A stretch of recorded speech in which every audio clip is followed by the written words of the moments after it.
Bueno, vamos a informar el día de hoy. Como todos los miércoles, se va a dar a conocer el quién es quién en las mentiras de la semana. Va a estar con nosotros Ana Elizabeth García Vilchis, de Comunicación Social de Presidencia. Como está por llegar Elizabeth, aprovecho para comentarles de una vez que frente a esta protesta de los distribuidores y comisionistas del gas, estamos tomando las medidas que corresponden en tres direcciones, tres sentidos. Primero, garantizar el abasto del gas a los pobladores de la Ciudad de México, del Valle de México y Pachuca, porque no es un asunto nacional, afortunadamente. Es aquí en la ciudad donde hubo esta protesta el día de ayer, y en Pachuca.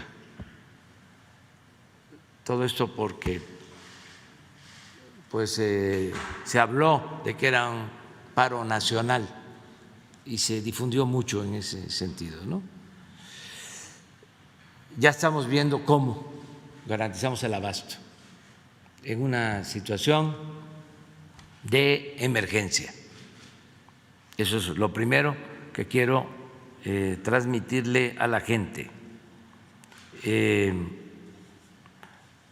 El punto 2 es que se está analizando la posibilidad de presentar denuncias en contra de quienes se nieguen a cumplir con su obligación de prestar el servicio de un insumo fundamental para la gente.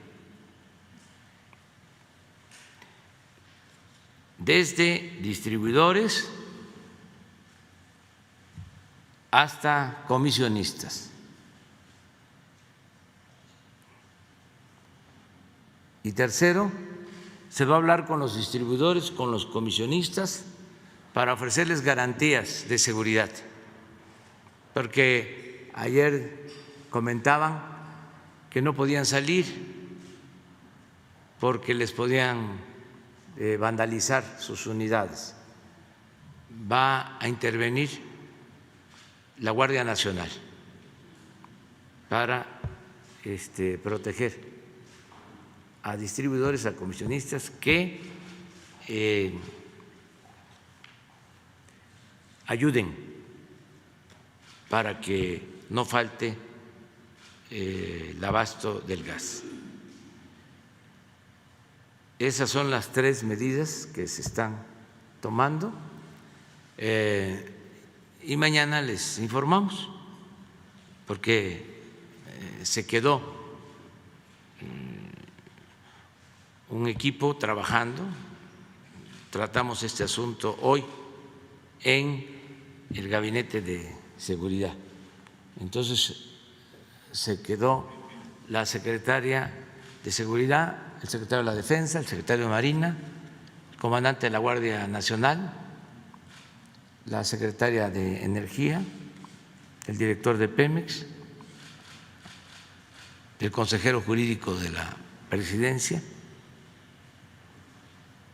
la jefa de gobierno de la ciudad.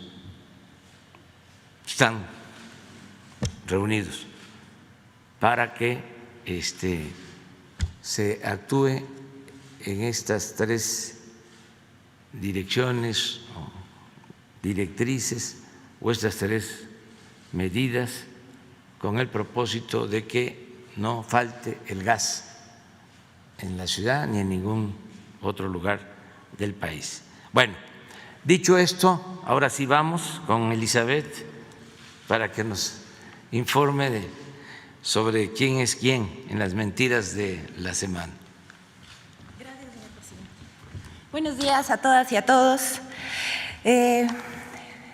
La libertad de expresión es un derecho humano fundamental, sin el cual la democracia es inconcebible. La garantía de poder decir lo que se piensa sin ningún temor a represalias es el elemento del debate plural que hace posible el avance a la sociedad y la democratización del Estado. Como parte de ese intercambio de ideas y opiniones, se encuentra el derecho de réplica, es decir, la respuesta que tiene derecho a dar cualquier persona mencionada, señalada o aludida desde el poder público o privado, como pueden ser los medios de comunicación y periodistas.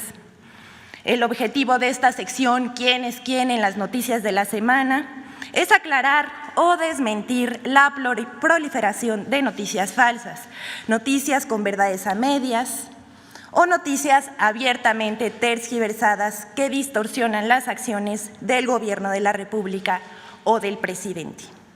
Bueno, vamos a empezar pues con los ejemplos de esta semana. La primera es una portada del Universal. El Universal asegura que Sedena utiliza herbicida tóxico en terrenos de Sembrando Vida. En una portada del 20 de julio pasado, el Universal publica 8 columnas. Reportan uso de glifosato en Sembrando Vida. En esa nota, el diario asegura que Sedena utilizó ese herbicida en viveros de 8 estados del país para el programa Sembrando Vida. Esta información es falsa. En primer lugar, el presidente de la República, Andrés Manuel López Obrador, firmó un decreto publicado en el Diario Oficial de la Federación el 31 de diciembre de 2020, en el que plantea sustituir gradualmente el uso, adquisición, distribución, promoción e importación del glifosato y de los agroquímicos que lo contienen como ingrediente activo, hasta el 2024, cuando sería prohibido. El programa Sembrando Vida de la Secretaría de Bienestar, que beneficia a más de 430,000 sembradores en todo el país, tiene dentro de sus objetivos mejorar la producción agroforestal en zonas rurales prioritarias, promoviendo métodos de cultivo que consideren y fomenten la conservación y aprovechamiento sustentable de los recursos naturales y la biodiversidad. Por lo consiguiente, el programa Sembrando Vida en ninguno de sus procesos adquiere, promueve el uso, distribución y o adquisición del glifosato o de agroquímicos que lo incluyan como ingrediente activo. Asimismo, la Secretaría de la Defensa Nacional, desde el 15 de agosto de 2020, ordenó evitar por completo el empleo de este herbicida y otros similares. En este contexto, la Sedena actualmente no usa glifosato o agroquímicos que lo contengan. La Secretaría de la Defensa Nacional asimismo informó que de los 31 viveros forestales militares con los que cuenta, 4 adquirieron y emplearon glifosato en 2019 y 10 más en 2020. El herbicida se usó para el control de maleza y de plagas en los módulos de producción y en las avenidas de los viveros, pero se usaron organismos de bioremediación para descontaminar viveros, los suelos, pero en ningún momento se aplicó el agroquímico en las semillas o plantas o en ningún árbol que los viveros producen para el programa Sembrando Vida. Bueno, esta es la primera nota. La segunda nota es una portada del Reforma. Dice, extinguen Fonden, dejan obras tiradas. En la edición del 1 de agosto pasado, el periódico Reforma publicó una portada titulada Extinguen Fonden, dejan obras tiradas, en la que el gobierno federal dejó sin recursos a cientos de personas que recibirían atención prioritaria por lluvias, inundaciones o sismos. Esta información es falsa. Del 1 de diciembre de 2018 al 31 de junio del 2021 se han emitido 68 declaraciones de desastre natural y 164 de emergencia. Mediante esas declaratorias de desastre se han atendido eventos que afectaron a 1.103 municipios de 18 entidades federativas, para cuya atención se solicitaron 18.797 millones de pesos. Las declaratorias de emergencia han permitido la atención de poco más de 2 millones de habitantes de 1.271 municipios de 27 entidades federativas, para las cuales se ha erogado 3.095 millones de pesos. Pongamos el ejemplo de Tabasco y Chiapas, donde más de 200,000 familias se vieron afectadas por las lluvias torrenciales del año pasado. Por primera vez se ha entregado de manera directa la ayuda a los afectados por más de 2.382 millones de pesos, de 194.783 hogares afectados en Tabasco. A julio de este año ya se han entregado 118.678 paquetes por hogar. Cada paquete está integrado por un refrigerador, estufa, colchón, entre otros enseres. En el caso de Chiapas, de 26.132 familias damnificadas, se han entregado 23.040 paquetes de ayuda. Además del dragado de los ríos Grijalva y González, para evitar nuevas inundaciones. Se ha desalojado el agua de las presas antes de la temporada de lluvias para controlar la salida de agua. Se han rehabilitado carreteras, puentes, calles e infraestructura dañada. La respuesta puntual al acerto de Reforma es: desapareció el Fonden por ser un fideicomiso que servía para la corrupción. Con el pretexto de las declaratorias de emergencias, gobiernos estatales y municipales hacían jugosos negocios inflando las cifras de afectados y de infraestructura destruida. Actualmente se cuenta con los recursos suficientes para atender cualquier emergencia o desastre natural. Y no hay obras tiradas, se trabaja para dar atención a las comunidades y familias damnificadas. Y en muchos casos, como en la emergencia en Nayarit, en el huracán Huila, en 2018 ya se atendió a los 180,000 afectados. La tercera nota dice, portada del Reforma, cae en el amarillismo. En la portada de ayer, la nota principal del periódico Reforma se titula Sube la tarifa de la CFE, sube CFE la tarifa del DAC, 20%. Así, con todo y signos de admiración. Según la nota, las tarifas eléctricas domésticas de alto consumo para la Ciudad de México y el Estado de México han subido hasta 20.9%. Para agosto de este año, respecto a 12 meses atrás, revelan datos de la Comisión Federal de Electricidad. Hasta aquí el periódico. Decimos que Reforma cayó en el amarillismo porque su portada cae en el sensacionalismo. Es decir, que pretende generar sensaciones o emociones, que se interesa más por las formas que por el contenido de la información. Aquí Reforma quiere destacar que la Comisión Federal de Electricidad subió las tarifas de alto consumo 20% y pretende hacer un escándalo con ese dato que no es falso, pero se exagera. La nota para crear el impacto de que suben las tarifas eléctricas de uso doméstico. En primer lugar, queremos aclarar que no es la Comisión Federal de Electricidad, sino la Secretaría de Hacienda la que determina las tarifas domésticas. Existen dos tipos de tarifa doméstica, las de bajo consumo que reciben subsidio y las de alto consumo que no reciben subsidio. La nota de Reforma se refiere a las tarifas de alto consumo que se pagan cuando el consumo del usuario rebasa los límites de las tarifas de bajo consumo. La tarifa de alto consumo, o DAC, que estableció Hacienda para el mes de agosto en el Valle de México, es de 120 pesos con 90 centavos por cargo fijo mensual y 5 pesos con 50 centavos por cada kilowatt hora de energía consumida. Esto representa un incremento mensual de 0.74% en el cargo fijo y 2.8% para el cargo de energía.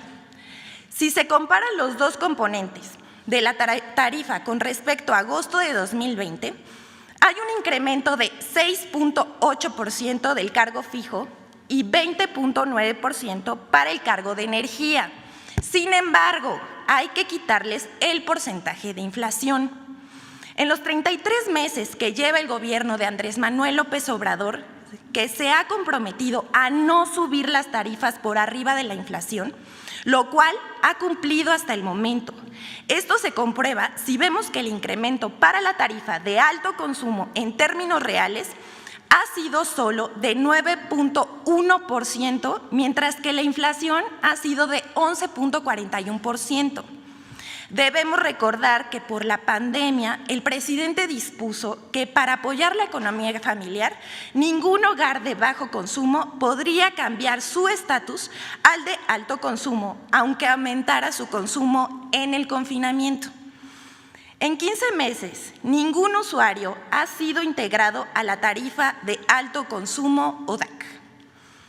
A pesar de consumir por arriba del límite más de 5.5 millones de hogares de bajo consumo, desde abril de 2020 a la fecha incrementaron el uso de electricidad por arriba del límite, pero no han sido reclasificados. Repetimos, no han sido reclasificados, lo cual ha significado un costo para la Comisión Federal de Electricidad de 13.261 millones de pesos, un esfuerzo financiero a favor de las familias mexicanas.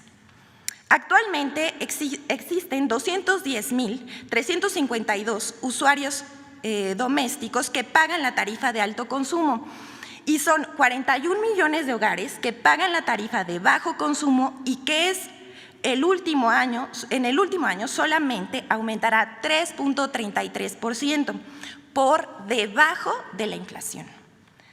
Así como lo hemos visto, la nota de Reforma es malintencionada, pero además queremos compartirles la comparación de las tarifas, esta es una gráfica, compartirles la comparación de las tarifas de electricidad doméstica entre Estados Unidos y México para tener una idea clara del beneficio que significa para los hogares mexicanos que la Comisión Federal de Electricidad como empresa pública siga siendo la encargada de distribuir y comercializar la electricidad. Ahí está la gráfica. Podemos ver cómo no ha subido por encima de la inflación y nos mantenemos por debajo. Vamos a la siguiente, por favor. Esta es la última nota, la titulamos Portada de Reforma con información inexacta.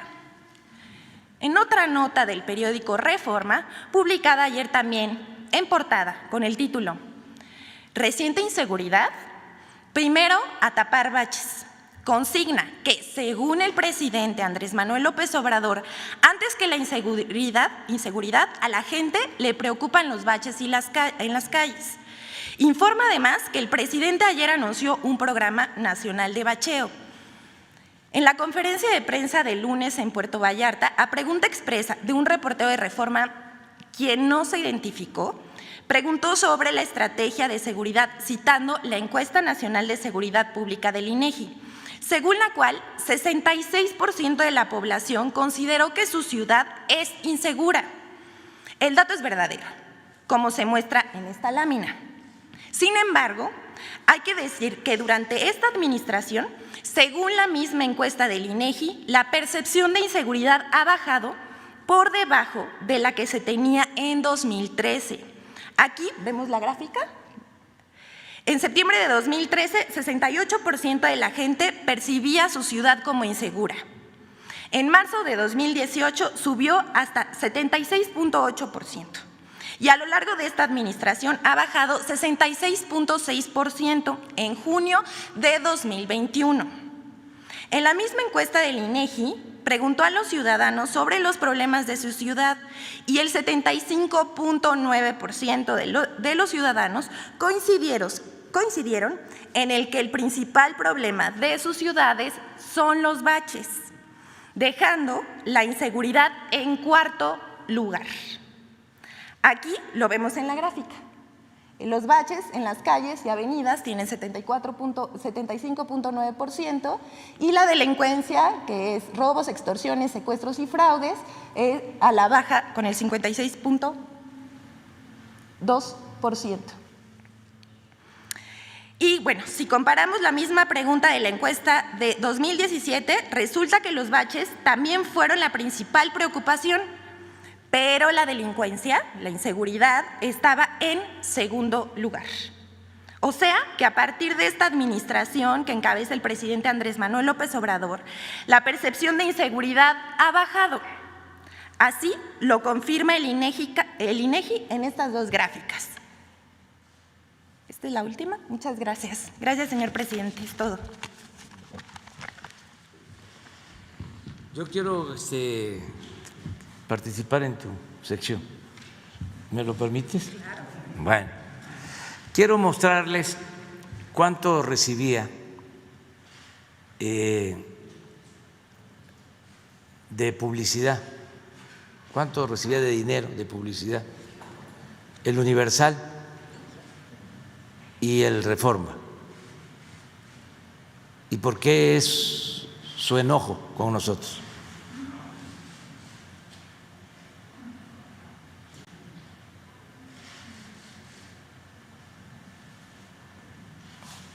A ver, préstame.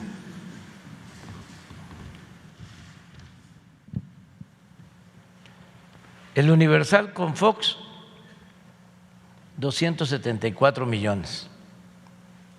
Con Calderón, 368 millones. Te podrás decir, es poco. El país tiene cerca de 2.500 municipios. El 80% de esos municipios tienen como presupuesto anual, cuando mucho, 50 millones. El 80% de los municipios de México.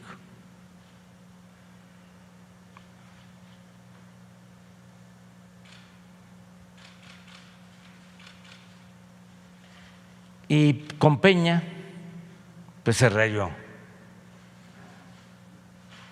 1.450 millones.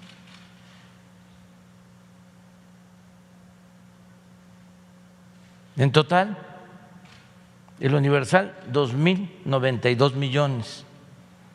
A esto habría que agregar que les dieron crédito de Nacional Financiera. El caso del Reforma, 292 millones con Fox, con Calderón 404.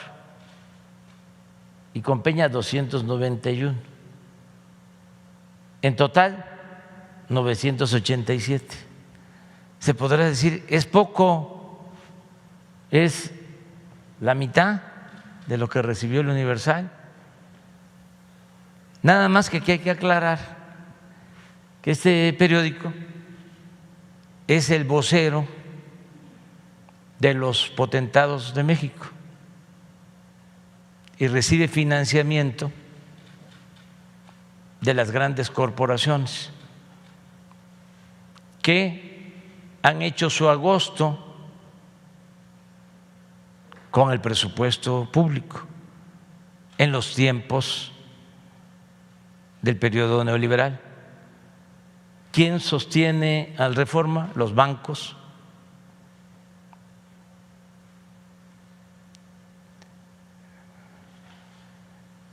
Telmex, Oxxo, la Coca-Cola, Bimbo, muchas de estas empresas que recibían condonaciones de impuestos,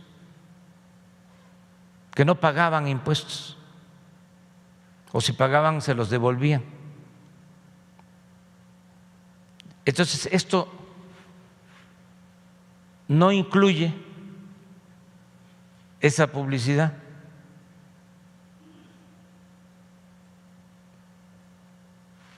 Pero este es el problema, además de lo ideológico, más que nada con el Reforma, que es como el vocero del conservadurismo en México. Es el periódico preferido de los conservadores. En el caso del Universal, no. Ahí no es tanto el asunto ideológico, sino la cuestión económica, ¿no? Pero en el caso del Reforma sí se vinculan las dos cosas: el dinero y la ideología conservadora. Ya hice mi aportación. Bueno, abrimos, nos quedó pendiente de ayer, no, un compañero. Por favor.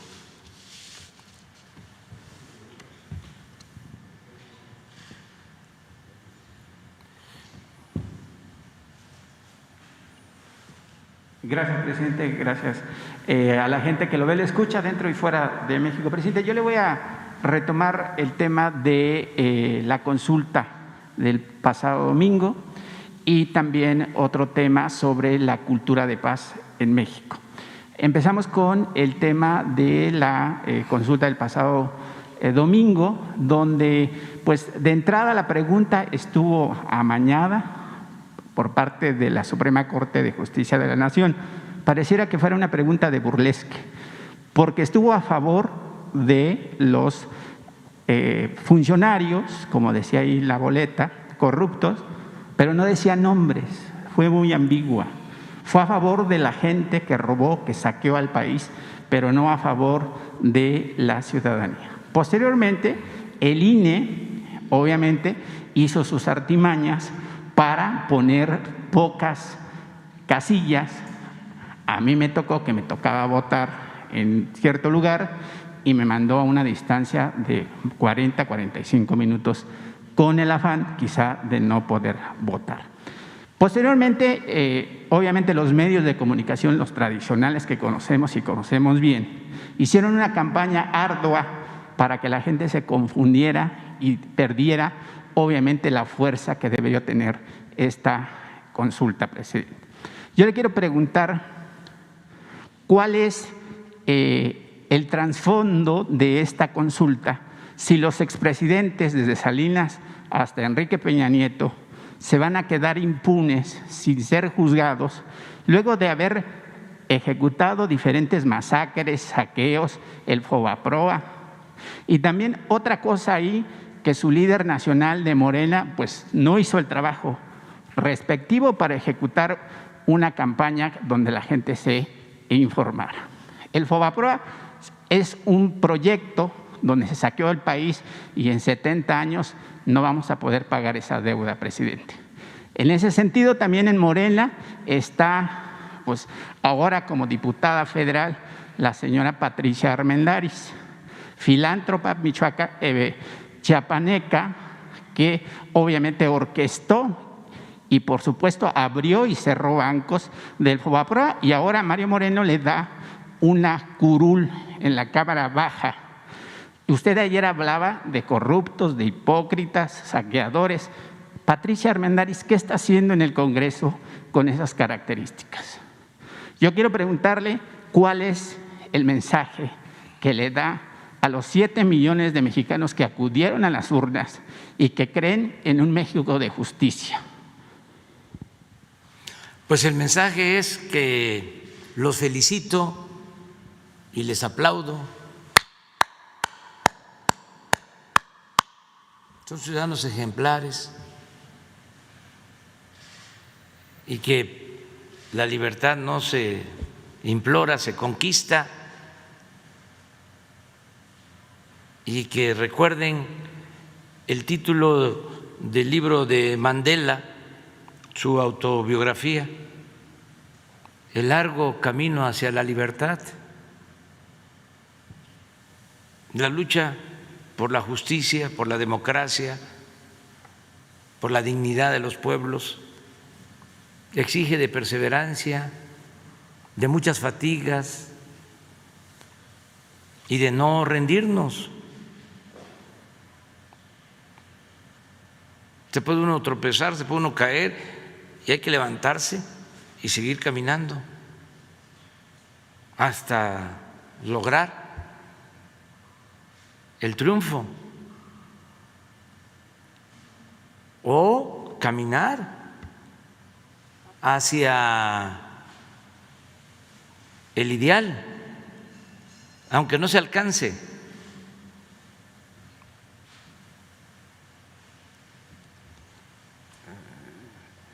La utopía es lo que nos permite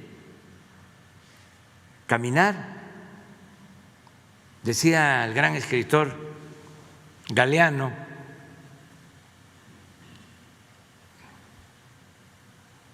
recomiendo el libro, uno de sus clásicos, todos son buenos, pero el de Las venas abiertas,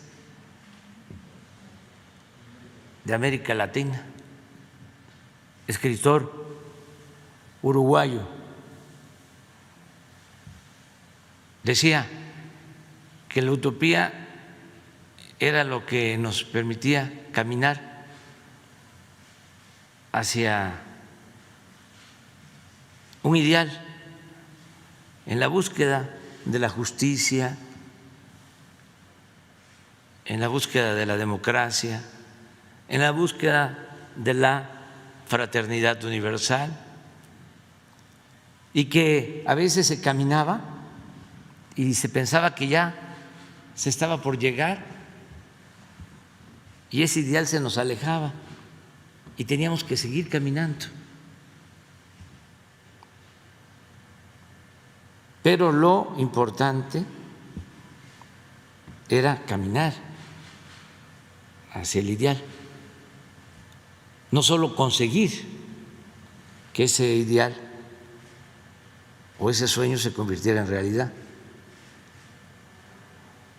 Entonces, ¿qué les digo a los que participaron en la consulta? Hay que seguir adelante, adelante,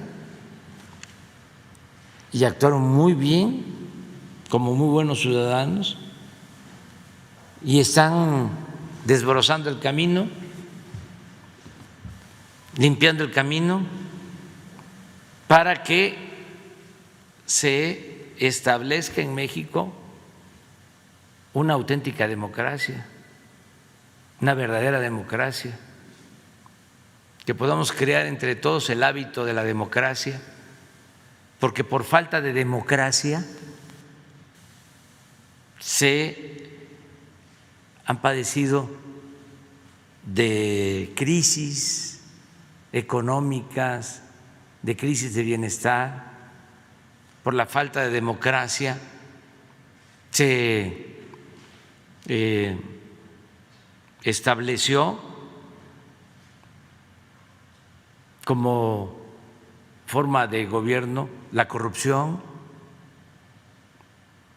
Por la falta de democracia se acrecentó la desigualdad económica y social. Por la falta de democracia se desató la violencia. Nada más piensen cómo luego del fraude del 2006, para tratar de legitimarse, el presidente Espurio declaró la guerra a la delincuencia. Y miren lo que ocasionó. Si hubiese habido democracia, si se hubiese respetado el voto de los ciudadanos, no se habría actuado de esa forma y no se hubiese convertido nuestro país en un cementerio de fosas clandestinas, de desaparecidos, todo esto que estamos todavía padeciendo. Entonces la democracia es fundamental y qué bien que se quitaron la máscara algunos que se hacían pasar como demócratas. Me recordó lo que usaba antes el partido único, partido de Estado. Decía que no podía ganar la oposición porque la oposición de derecha era entreguista y se iba a subordinar a los intereses de Estados Unidos y que por lo mismo era válido el fraude. Le llamaron fraude patriótico. Y luego ya, con el tiempo, pues había que hacer el fraude porque yo era un peligro para México.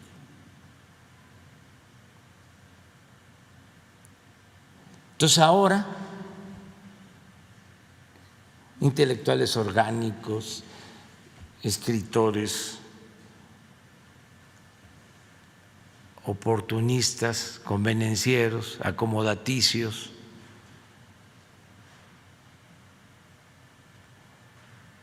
justificando el que no era válido participar o tratando de justificar que no participara la gente en la consulta. ¿Cómo no se va a participar en una consulta si es alentar la democracia? Es alentar la participación de los ciudadanos para que sea el pueblo el que decida siempre.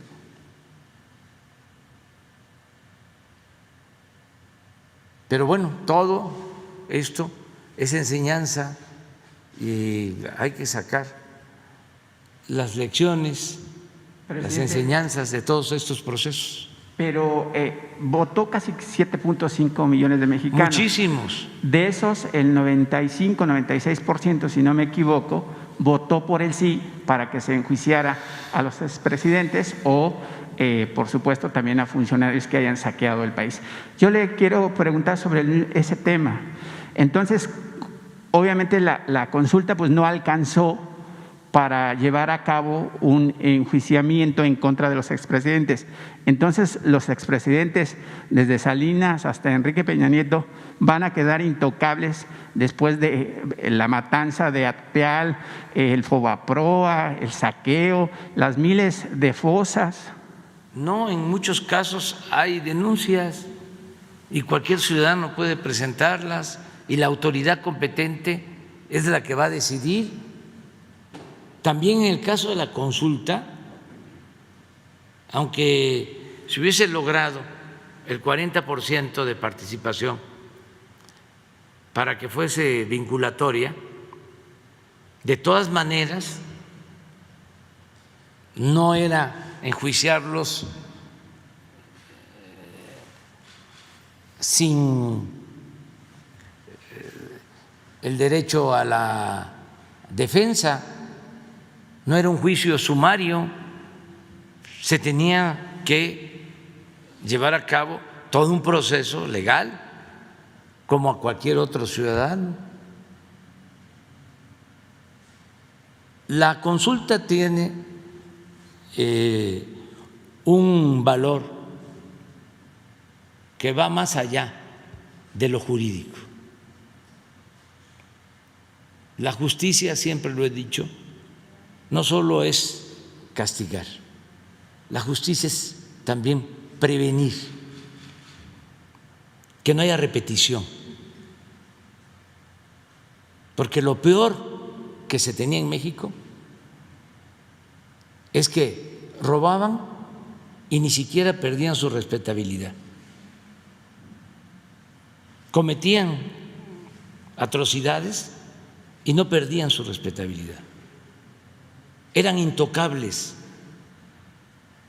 no se les podía tocar al intocable, ni con el pétalo de una rosa. Ahora es distinto, estamos viviendo, la verdad, un momento estelar en la vida pública del país. ¿Cuándo se había visto esto? Todo era a tole con el dedo. En el discurso se hablaba de la consulta, del referéndum, del plebiscito, de la revocación del mandato,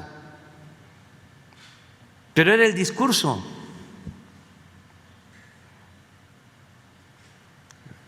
Estos intelectuales orgánicos hablaban de eso. De corrupción nunca hablaron, eso sí, estaba vedado el término, el concepto, la palabra, no aparecía en el discurso. Empezó recientemente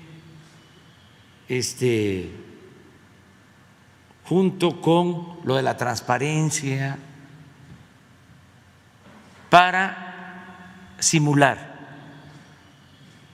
al grado, repito, que crearon el Instituto de la Transparencia y la primera decisión que tomó el Instituto de la Transparencia fue declarar que el expediente de los que fueron beneficiados con condonaciones de impuestos se mantuviese en secreto. Y luego el expediente de Odebrecht también declararon que debía mantenerse en secreto. El Instituto de la Transparencia. Y crearon también el Instituto o la Coordinación Anticorrupción. Se aprobó en el Congreso. Se crearon incluso organismos, la Fiscalía Anticorrupción. Y cuando hicieron todo eso, la corrupción no era delito grave, porque en el gobierno de Salinas modificaron el Código Penal para que la corrupción no fuese delito grave. Y estuvimos casi 30 años, bueno, ayúdenme a hacer la cuenta, desde 1994 hasta hace año y medio, 25 años, ¿no? 25 años sin que la corrupción fuese delito grave. Pero no siendo delito grave, de todas maneras crearon el Instituto Anticorrupción. ¿Quieren más simulación que eso? ¿Quiénes fueron los que hicieron todos? Pues el Reforma, los intelectuales orgánicos, los escritores que crearon, ¿sí?, toda esta corriente en favor de la honestidad, en favor de la transparencia, de la sociedad civil. Pura simulación. Presidente, hoy Fox se regodea, se burla de que la consulta fue un fracaso. Pero no Salinas se pasa entre Israel e Irlanda, porque obviamente es residente de esas naciones. Enrique Peña Nieto pues se la pasa en España, en Ibiza, en Gibraltar y por esas playas de Europa, y obviamente cobijado por la corona española. ¿Qué le dice? Yo insisto, la gente de abajo, la gente del campo, las camareras, los taxistas, la gente que cree en su proyecto, que está sedienta de justicia, está esperando ver a esta gente que los dejó en la miseria. Hay gente que se fueron a los Estados Unidos por falta de oportunidades, que no tienen derecho a la educación, que no tienen derecho a la medicina. Y no es de ahorita, sino que eso se viene arrastrando desde hace años. Si usted sabe más, porque yo no le vengo a contar aquí, simplemente se ve eso. ¿Cómo le decimos a esa gente que fue a las urnas y que hoy esos expresidentes se regodean y aparte pues en los periódicos de la sección ya no aparecen las secciones del jet set como antes, pero aparecen en sus yates, en cenas, con sus novias, sus novios, y México sigue sediento de justicia, presidente? Sí, pero se está avanzando y bastante, y lo más destacado, lo que debemos de tener presente es que ya no se permite la corrupción. Ese es un triunfo del pueblo, de todos. Entonces, independientemente si se ríen los expresidentes o quien se quiera reír, aquí lo importante es que ya se acabó la robadera y que lo que se rescata, lo que se ahorra, se le destina al pueblo. Eso es el fruto de esta lucha, que no es en vano. Eso es lo más importante. Sí, la segunda pregunta, presidente, si me lo permite. Hace poco más de un mes y medio estuve en Costa Rica a invitación de la Fundación México Sin Fronteras, quien le entregó la presea Rogelio Fernández Güell a la doctora Beatriz Gutiérrez Müller por su investigación sobre este demócrata, libertador y discípulo del entonces presidente de la República, Francisco I. Madero. Se develaron dos bustos de estos próceres de la justicia, la libertad, tanto de Costa Rica como de México. Y el eslogan de la Fundación México Sin Fronteras es por una cultura de paz. Hoy México sigue viviendo, por supuesto, pues las secuelas de los gobiernos anteriores, que no es una justificación de que porque nos dejaron un cochinero o un lodazal, nosotros no podamos remediar el mal. ¿Cómo le ayudamos los mexicanos de a pie? Porque Seguramente los medios tradicionales no lo van a hacer, presidente. Fallece una persona y repiten 1000 veces, 3 veces, 5 veces en los titulares de los programas de Televisa, de TV Azteca, Milenio, El Heraldo, todos los días y todas las horas la misma nota porque pareciera que no hay información. ¿Cómo le ayuda al México de a pie? El México que quiere paz, el México que no quiere estar en los malls, pero que sí quiere estar en las aldeas arando la tierra. Esa gente que trabaja tras los volantes, la gente que vende aquí atrás de Palacio Nacional, porque ellos quieren vivir en paz. ¿Cómo le ayudamos para tener una cultura de paz para México? Bueno, yo creo que es muy bueno tu planteamiento, porque el conseguir la paz es asunto de todos y todos podemos ayudar. ¿Qué les pediría yo a todos los mexicanos? Que nos ayuden a fortalecer los valores culturales que tenemos en las familias, en las comunidades, en los pueblos, en las colonias, que se fortalezcan esos valores, que se exalten esos valores. El valor de la honestidad. La mayor riqueza de México es la honestidad de su pueblo. No pudieron los corruptos con eso. Está ahí esa virtud, ese tesoro. Que nos ayuden a que se pueda salir adelante en forma honrada,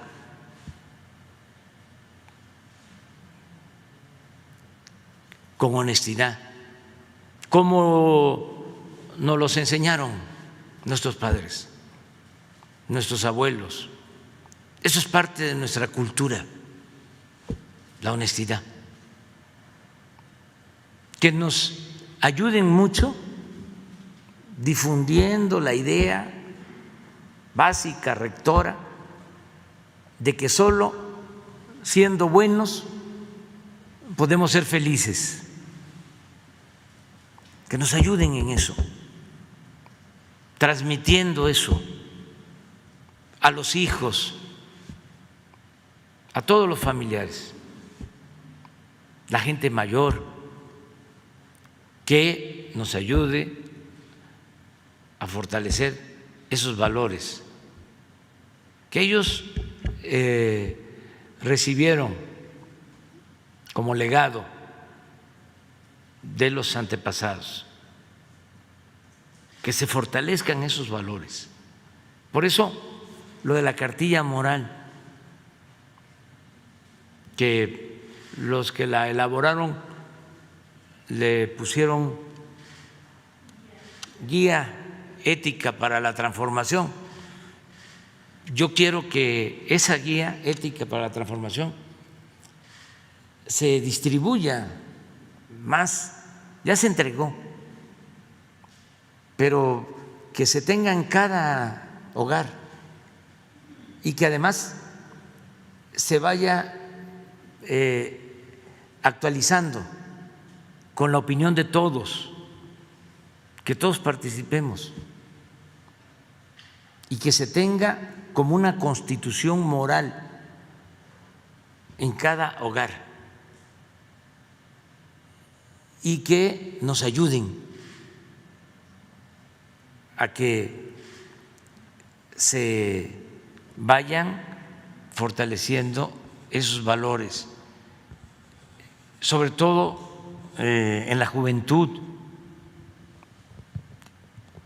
Eso es lo que yo pido, porque yo le tengo mucha fe al pueblo. Conozco los valores que hay, la inmensa reserva de valores que hay en el pueblo de México, en el México profundo. Eso es lo que nos ha salvado siempre. Si no es por nuestras culturas, pues ya no existiría el país. ¿Por qué hemos resistido? Por esos valores. Hemos resistido a todas las calamidades, temblores, inundaciones, epidemias, malos gobiernos, corrupción, violencia, todo. Miren cómo estamos después de la pandemia. Sigue siendo dañina la pandemia, ha bajado por la vacunación, afortunadamente, el número de fallecidos, no hay tantas desgracias como las que padecimos, pero aún con una situación de crisis sanitaria, de crisis económica, la gente no ha perdido la fe, no ha perdido las esperanzas. En la última encuesta que hicimos, se le pregunta a la gente cómo ve el futuro. Dice, vamos a salir adelante. Se las puedo mostrar. Dice, ¿cómo está ahora? Mal. Pero ¿cómo piensa que vamos a estar después? Mejor. Ese es México.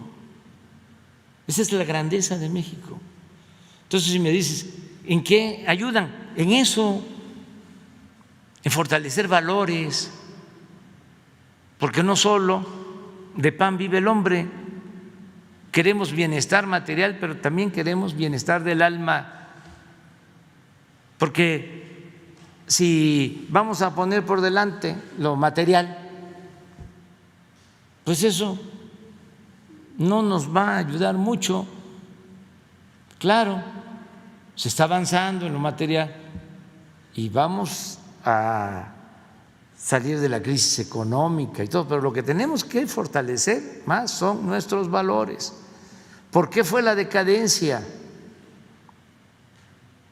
Porque se hicieron a un lado los valores. Imagínense cuánto se padeció por la migración, cuánta desintegración familiar se produjo.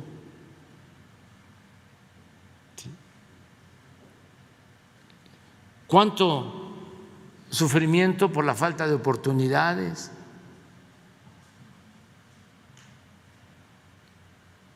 La misma migración, el tener que abandonar los pueblos. ¿Qué pasó durante el periodo neoliberal? De los 2.500 municipios aproximadamente, más de la mitad perdieron población. Y la gente se fue a buscarse la vida, pues a Cancún, al norte de Quintana Roo, a Vallarta, Nayarit, a Los Cabos, a las zonas turísticas,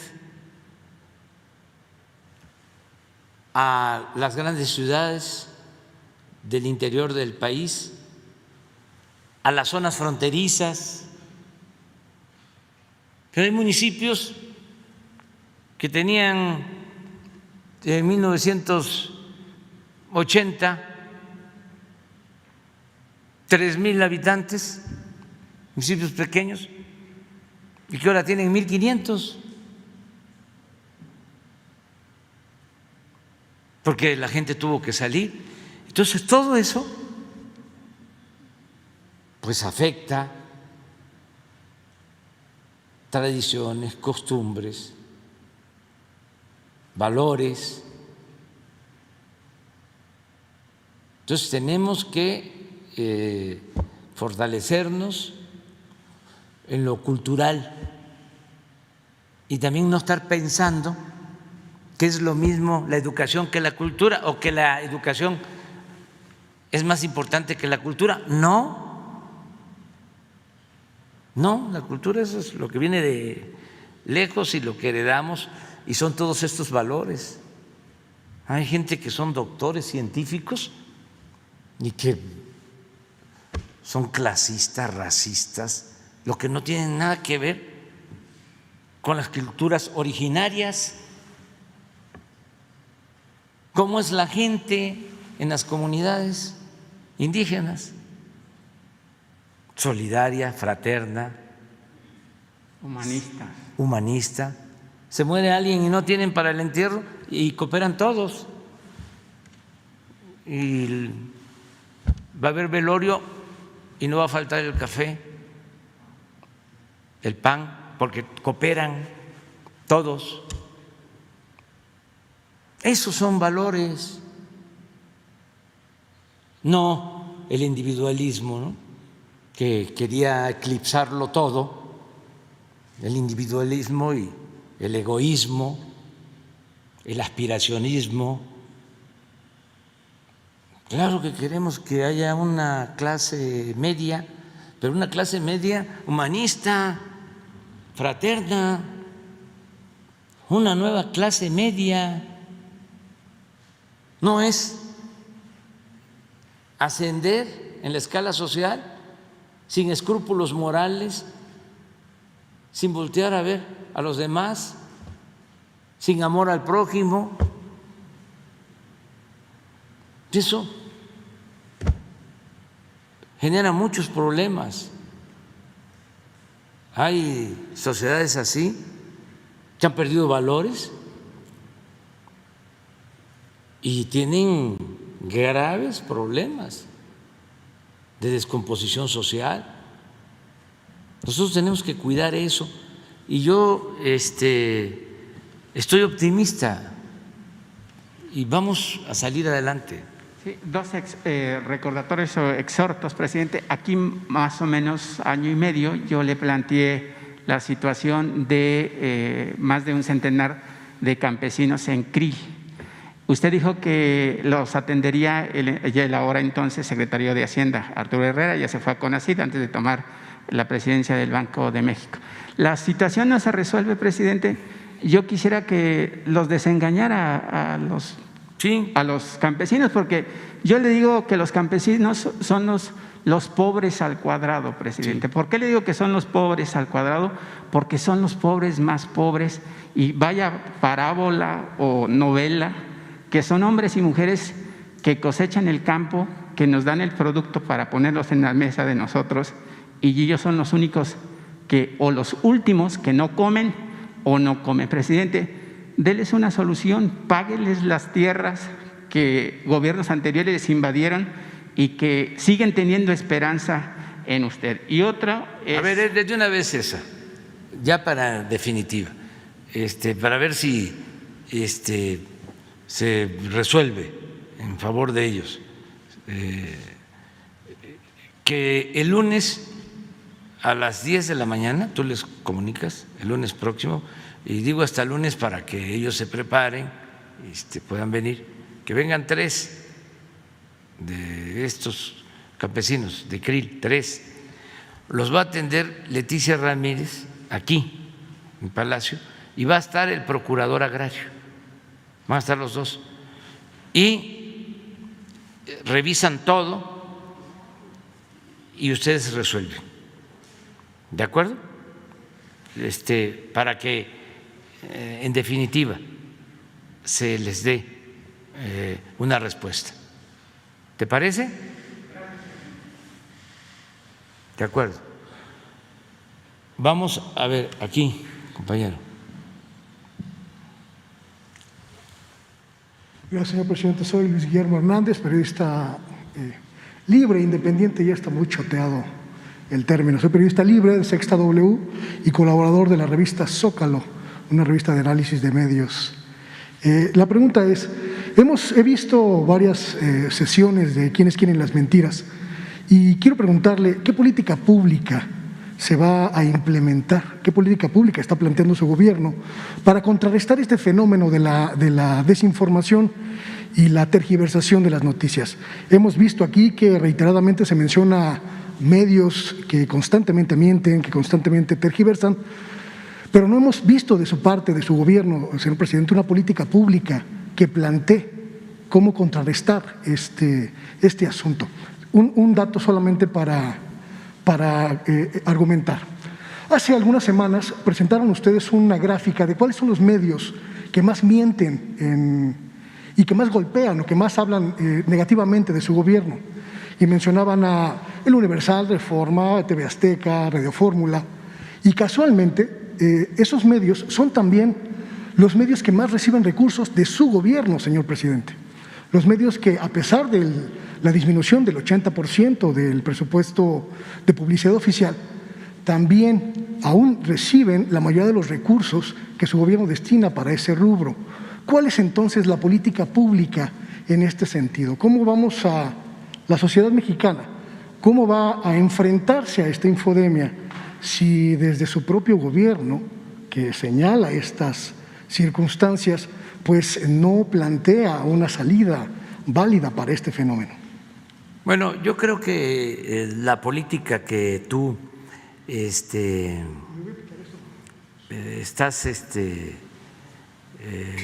demandando con argumentos es esta.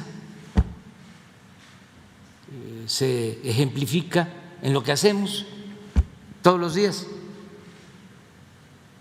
Esta es la nueva política de comunicación, el que podamos ejercer nuestro derecho de réplica y que sin censura podamos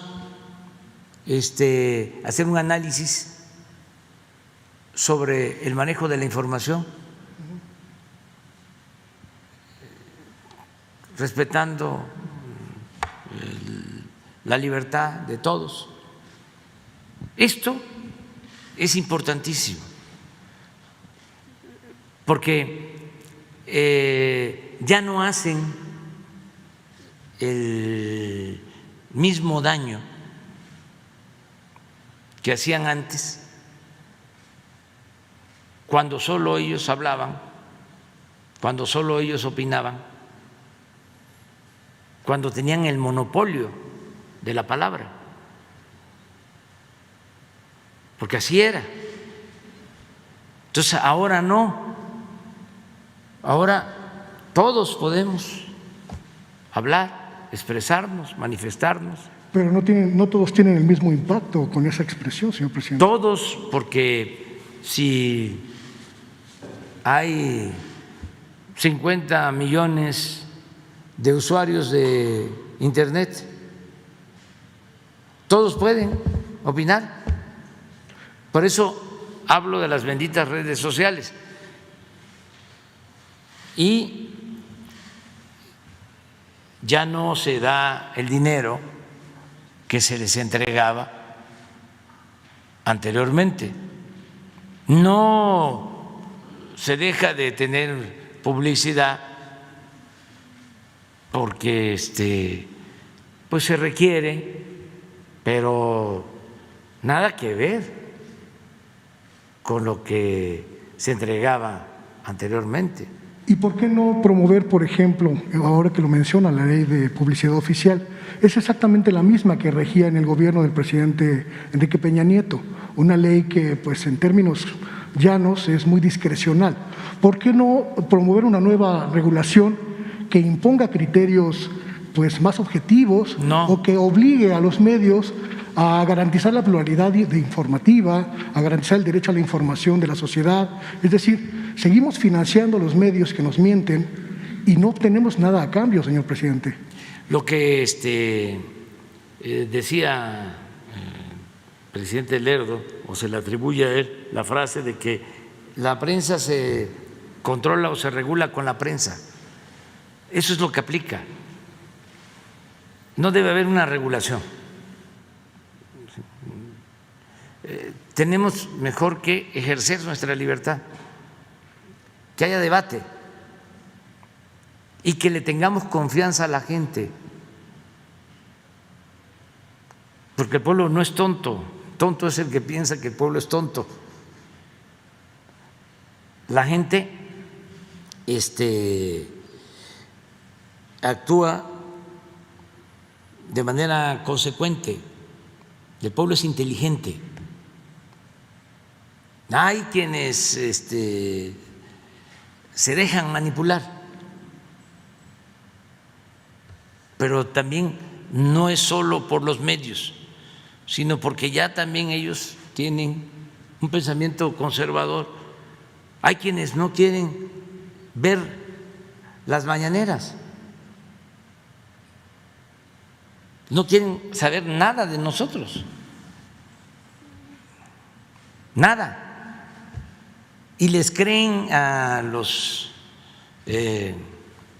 medios conservadores todo.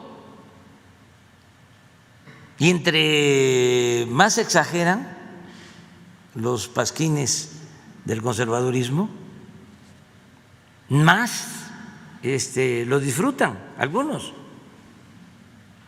El problema también creo… Entonces, pero afortunadamente no es la mayoría del pueblo. Ya estos medios tienen muy pocos lectores. Bueno, usted tiene Sí, más les damos publicidad aquí gratuita. además de la económica, Sí, ¿no? porque tenemos que defender la verdad, ¿sí? Y estar siempre denunciando las mentiras, y lo vamos a seguir haciendo. Hay muchos que me dicen, ¿para qué se les da importancia? Se les eleva, ¿no? Sí, se les alza. No sé si usted está enterado, por ejemplo, Reforma en los últimos 5 años ha desmantelado prácticamente su aparato de redacción. Más del 60% de la plantilla de Reforma desapareció. Sí. El Universal está en las mismas. Son periódicos que, a pesar de estos millones, están en debacle porque la gente pues les ha dado la espalda. ¿Qué caso tiene seguir dándoles publicidad? ¿Qué caso tiene darles aire todavía? No, pero no creas, ya no hay el dinero de antes, porque el dinero que se entregaba a la publicidad se utiliza para dar becas a estudiantes de familias pobres, se utiliza para las pensiones. No, eso está resuelto. O sea, nosotros no vamos a seguir pagando para que nos quemen incienso, y vamos a descuidar o a dejar sin apoyos a la gente que más lo necesita. Entonces, es bueno el ejercicio que se está llevando a cabo en estos tiempos, y la garantía de que no va a haber censura, de que no se va a perseguir a nadie, y solo ejercer el derecho de réplica y decirle a la gente de que pues nos sigue ayudando sin insultos, siendo respetuosos, argumentando, enfrentando pues toda la campaña de calumnias y de mentiras. Hay un poema de Rubén Darío que se llama La calumnia.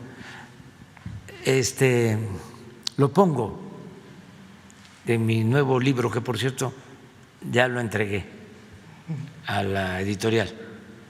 y va a salir a finales de mes. Les pongo la calumnia de Rubén Darío. Van a decir que me creo mucho, pero Entonces, nada más para cerrar este aspecto, no hay ninguna posibilidad. No. de que Leyes, reglamentos, nada de eso. Libertad completa. Rubén Darío era admirador de el poeta veracruzano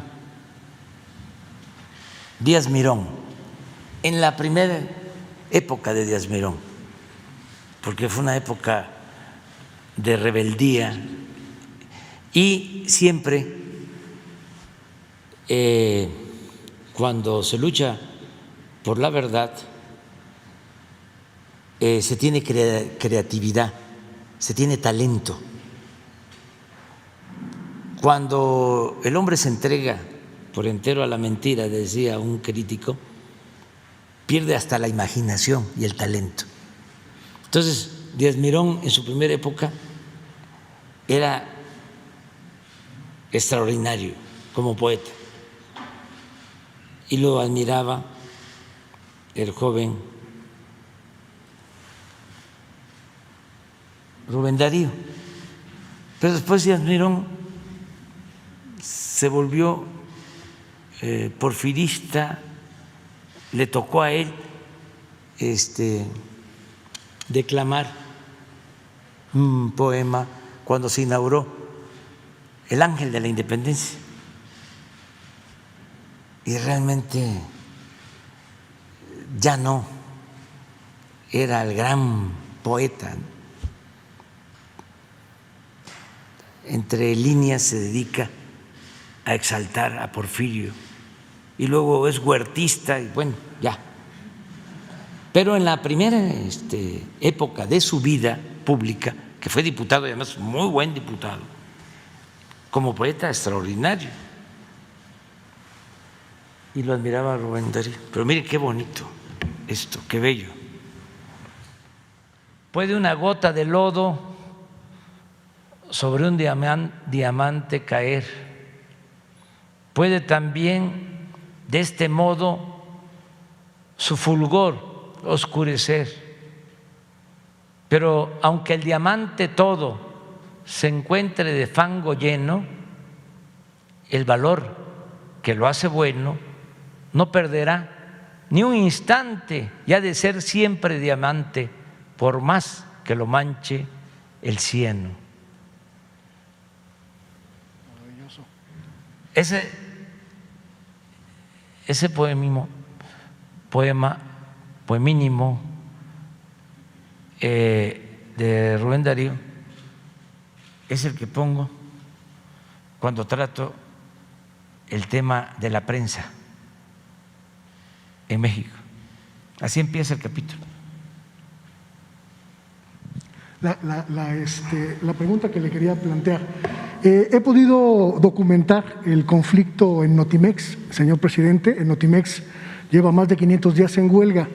En algún momento di voz al sindicato, di voz a la directora de Notimex, pero encontré información en los últimos meses sobre el financiamiento que el sindicato de Notimex ha obtenido de organismos diferentes, entre ellos el sindicato de telefonistas de Francisco Hernández Juárez, para sostener esta huelga que ya mantiene más de 500 días.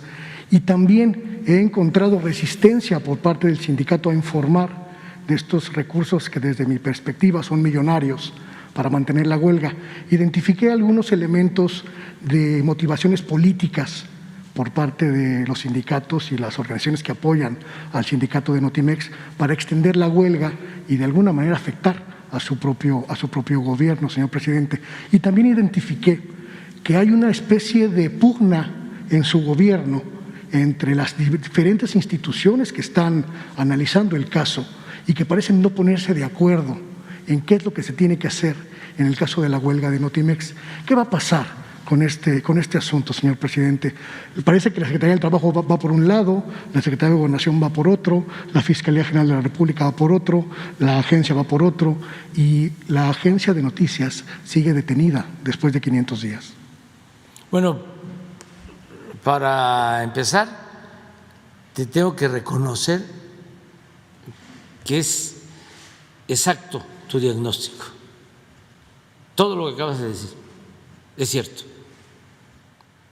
Hay falta de transparencia, hay quienes están interviniendo, que tienen el propósito de que no se resuelva el conflicto. Y también lo que dijiste es que es muy cierto, que al interior del gobierno nuestro hay posturas distintas. Hay unos que están a favor y otros que están en contra en el gobierno. Como yo me doy cuenta y los fildeo a todos, estoy enterado bien de lo que estás tú planteando. Lo que hay que buscar es ya el arreglo, buscar el acuerdo, ¿sí?, la conciliación, porque no se resuelve nada con mantener las posturas irreductibles. Hay que flexibilizarse, hay que llegar a un acuerdo. Ojalá y esto lo logremos pronto. Es muy importante respetar los derechos de los trabajadores. Es muy importante pero respetar. También es muy importante, señor presidente, que algunos de esos trabajadores cometieron ilícitos. Sí. Saquearon a la agencia. Derecho de los trabajadores y no confundir a trabajadores con los directivos, o sea, de antes, incluso dirigentes sindicales, que no actuaron bien. Bueno, imagínense en esa agencia, creo yo, que llegó a ser director Riva Palacio, ¿no? En los 80. Y también Iriar. ¿También? ¿O no? No, Iriar no. No, Riva Palacio sí. Riva Palacio en los 80. Y así. Sí. Entonces eran premios, ¿no?, que otorgaban a gentes cercanas al régimen con libertad para hacer y deshacer.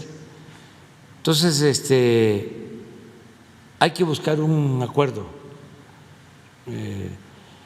y ojalá y esto se logre pronto, pero estás muy bien informado y vamos a esperar a ver si se consigue el acuerdo. Nada más una última cosa y excediéndome en el uso de la palabra, señor presidente. Como reportero he podido documentar un asunto que me parece muy grave. Vecinos de la zona del Parque Bicentenario en Azcapotzalco llevan años denunciando una privatización camuflada de este parque. A finales del sexenio de Enrique Peña Nieto, el exsecretario de Medio Ambiente, Ricardo Paquiano, entregó el parque en concesión a una empresa privada, argumentando que era ocioso y que ya no servía para los fines que había sido utilizado. Se lo entregó al INDAVIN para que lo administrara y a su vez el INDAVIN lo entregó de manera poco clara y diría yo incluso hasta corrupta, el parque a una empresa que lo administre. El asunto es que el parque ahora es privado y está en un proceso de deforestación muy severo. Han deforestado más de 3,000 árboles para permitir que ahí se hagan eventos públicos y con la pandemia, pues el parque ha quedado prácticamente desierto y los vecinos están muy preocupados porque no hay nadie, ni en la Secretaría de la Función Pública, ni en la Secretaría de Medio Ambiente, ni en el gobierno de usted, que los ayude a recuperar el parque que era de ellos, que era nuestro, pues, porque lo pagamos con nuestros recursos. Quizá fue el único acto positivo que llevó a cabo el mal llamado carnicero de Michoacán, Felipe Calderón, en su gobierno, entregar este parque a la ciudadanía. Un parque que era, insisto, gratuito y que ahora es una concesión privada. No sé si haya posibilidades de que su gobierno pues revise este caso. Sí, te ofrezco y desde luego a los vecinos, ¿no?, que voy a hacer una revisión del asunto.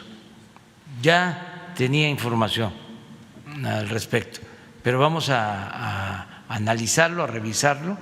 Le voy a pedir a la secretaria de Medio Ambiente que lo atienda y si no están cumpliendo con una función social, que se les revoque la concesión, pero analizar primero qué está sucediendo.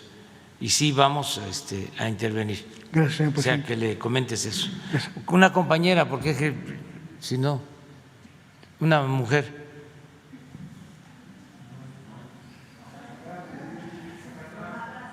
Va, la compañera. Gracias, presidente. Cindia Cerda, de Canal 11. Sobre estas medidas que anuncia usted tras estas protestas de gaseros, ¿cómo sería la intervención de la Guardia Nacional, presidente? Es decir, ¿se encapsularía un nuevo intento de protestas en las calles, de disturbios? ¿Qué haría la Guardia Nacional? No, mire, son 3 medidas, las repito. Primero, que se garantice el abasto del gas. Eso lo tiene que resolver la Secretaría de Energía y Pemex, con el apoyo de todo el gobierno. Segundo, que se haga un análisis de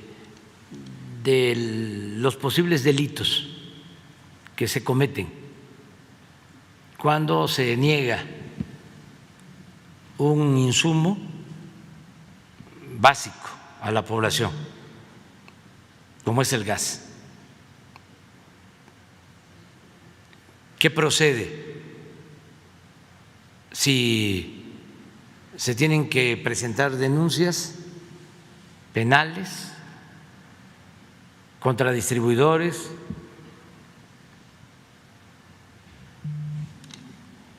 contra los comisionistas, quienes están impidiendo que se cumpla con el derecho que tiene la gente a la alimentación y a satisfacer cualquier otra necesidad. Eso es lo legal. Y lo tercero es que si los distribuidores o comisionistas argumentan o quieren usar de pretexto de que no pueden salir a distribuir el gas porque los van a afectar, les van a vandalizar sus pipas, sus camiones, pues se les va a ofrecer apoyo para que tengan el resguardo de la Guardia Nacional. Entonces, en el primer caso, si se tiene que hacer el abasto, esto se va a llevar a cabo con la Guardia Nacional. Estos distribuidores de gas. Segundo, la parte legal, que ya la mencioné. Y tercero, es que sí, es una diferencia entre ellos, porque ayer manifestaban de que no era contra el gobierno, sino que eran los comisionistas en contra de los distribuidores, porque los distribuidores se quedaban con la ganancia y les tocaba menos a los comisionistas. Entonces, pues proteger a distribuidores, a comisionistas, y que puedan llevar a cabo su labor de distribuir el gas en las colonias.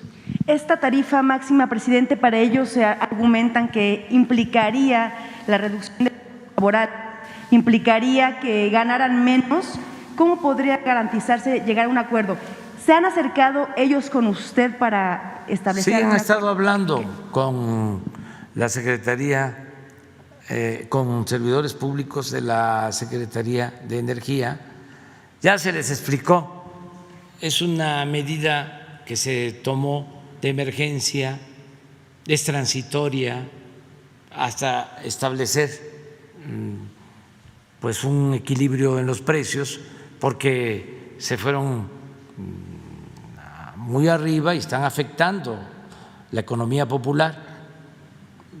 Entonces, se establecieron estos precios máximos que se van a estar revisando semanalmente. Sí. Entonces, a la primera, no todos, sino algunos responden con estas protestas. A la primera, queriendo apostar a que van a doblegar al Estado, pues no,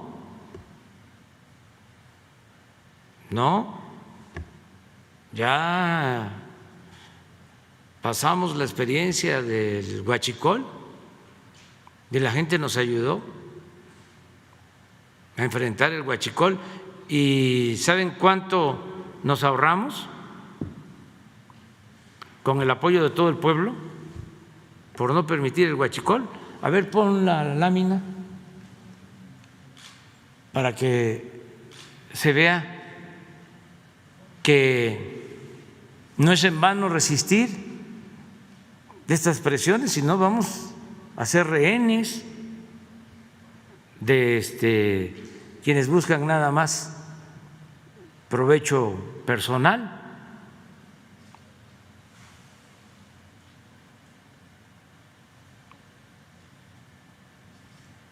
No es que ayer hicieron este paro y ya se va a quitar el precio máximo. No.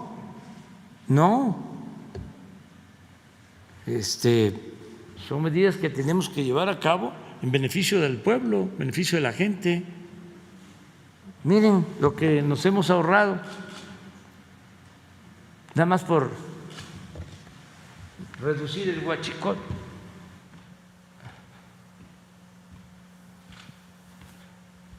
$74,000 barriles diarios se robaban en diciembre del 18.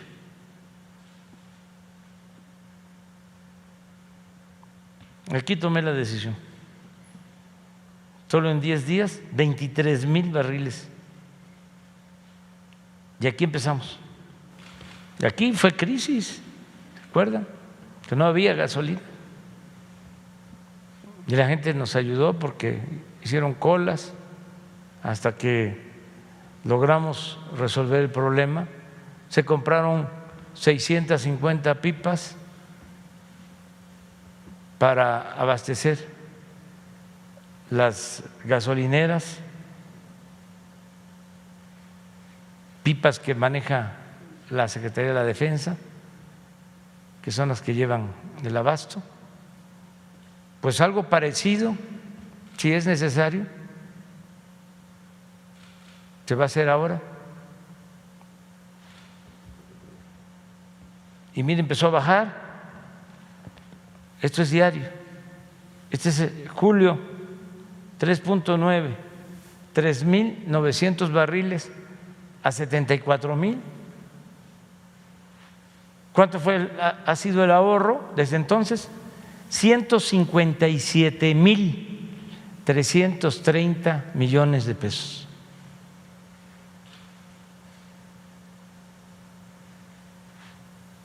Diario,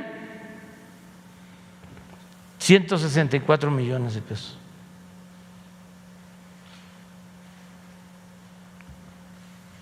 Así es como nos estamos financiando, combatiendo la corrupción y no gobernando con lujos, con extravagancias, ahorrando. Por eso no se endeuda el país, por eso estamos saliendo adelante. Entonces, claro, se dejaron crecer todos estos problemas y en el caso del gas, ¿cómo es posible? Lo acabamos de ver ahora, no aumenta el precio de la luz, se mantiene abajo de la inflación siempre, no aumenta el precio de las gasolinas, se mantiene abajo de la inflación, no aumenta el precio del diésel, se mantiene abajo de la inflación, pero el gas hasta las nubes, porque los distribuidores pues están abusando. Entonces, es esta decisión que se tomó de precios máximos, se hace un análisis, no es un asunto arbitrario, se hace el análisis de costo, a cuánto vende Pemex, cuánto les cuesta operar, incluso qué utilidad pueden tener, justa, razonable, y así se fija. Pero pues quieren seguir cobrando más y esto afecta a la gente. Entonces vamos a ver qué resuelve la comisión que integramos en el Gabinete de Seguridad. Son 3 comisiones para los 3 asuntos. 1, cómo abastecemos; 2, las medidas legales; y 3, ofrecer apoyo con la Guardia Nacional a distribuidores y a comisionistas para que puedan vender el gas en las colonias. Presidente, en una segunda pregunta, creo que no.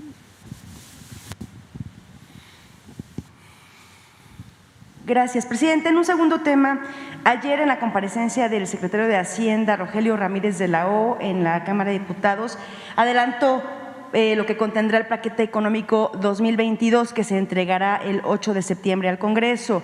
Hablaba de una transformación tributaria, pero al mismo tiempo habla de un paquete de inversiones en materia de infraestructura y energética. No dio más detalles, no sé si usted pueda adelantarnos en qué consiste este paquete de inversiones en infraestructura y en materia energética.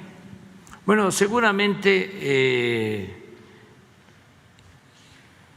informó o dio a conocer en lo general lo que se está haciendo en la industria eléctrica, el fortalecimiento de la Comisión Federal de Electricidad, porque se están licitando 5 o 6 nuevas termoeléctricas y se van a modernizar 12 hidroeléctricas.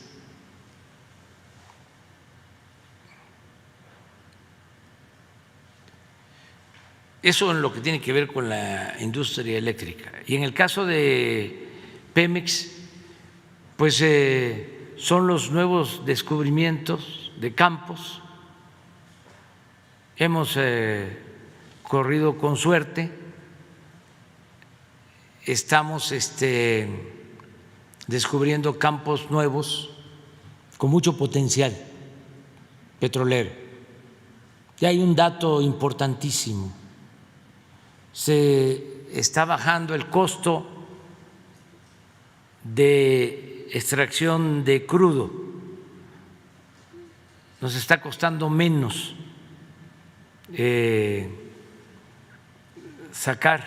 extraer petróleo de lo que costaba antes. Es que es sencillo de explicar. Antes invertían lo mismo o más en el norte o en las aguas profundas, donde no hay petróleo. Y ahora estamos invirtiendo más, considerablemente más, en tierra y en aguas someras, en el sur sureste, donde hay petróleo. Entonces, ya no nos cuesta $14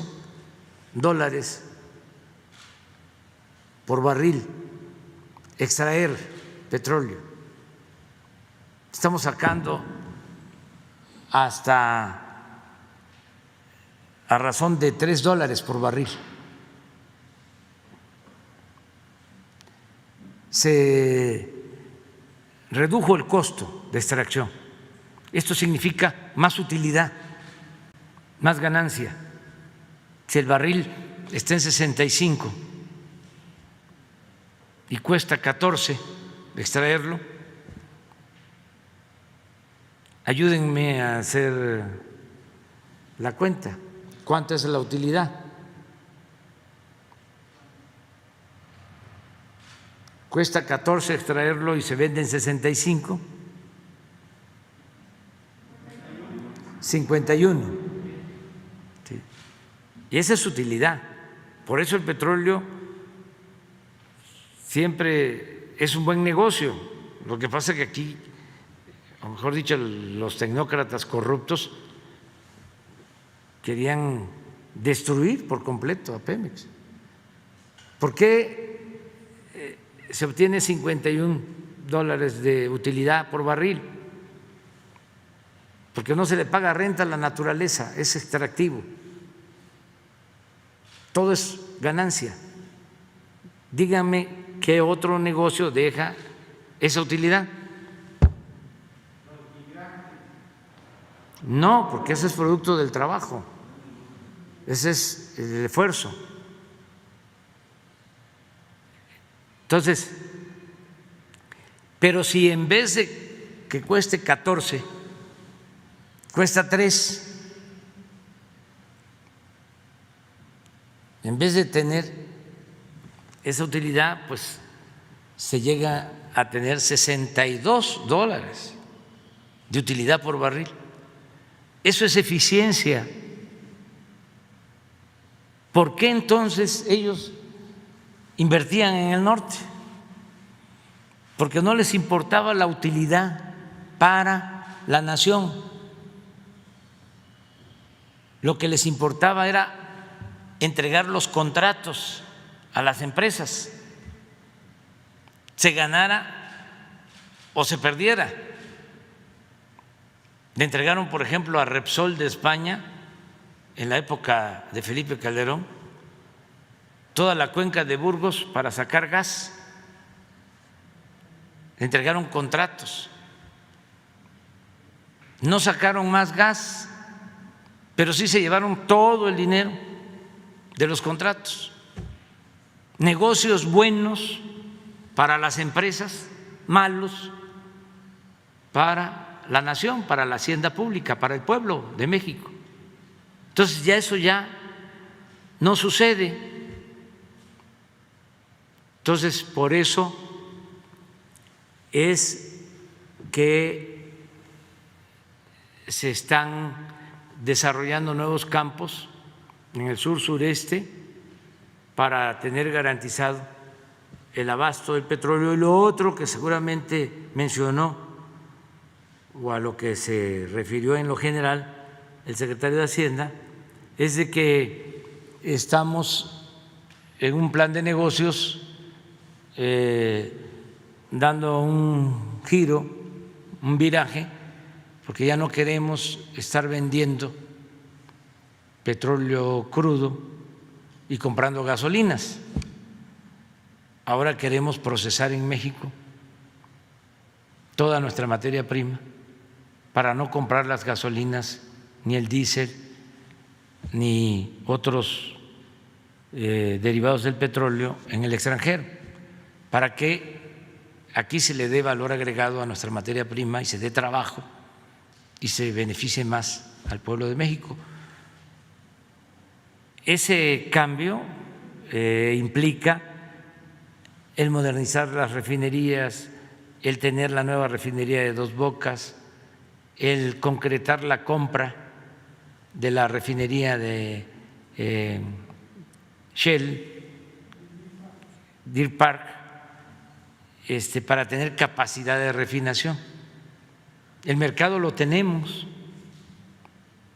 porque pues consumimos gasolina y consumimos diésel, nada más que queremos que el mercado interno lo pueda abastecer Pemex y así tener posiblemente más utilidad en lo económico y otros beneficios si se procesa en México la materia prima. Muy bien.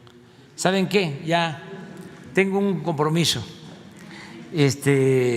importantísimo. Viene no.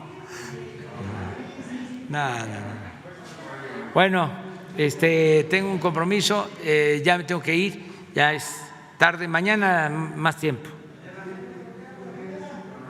A ver, los que 2, 3, 4, 5, 6, 7, 8, 9, todos.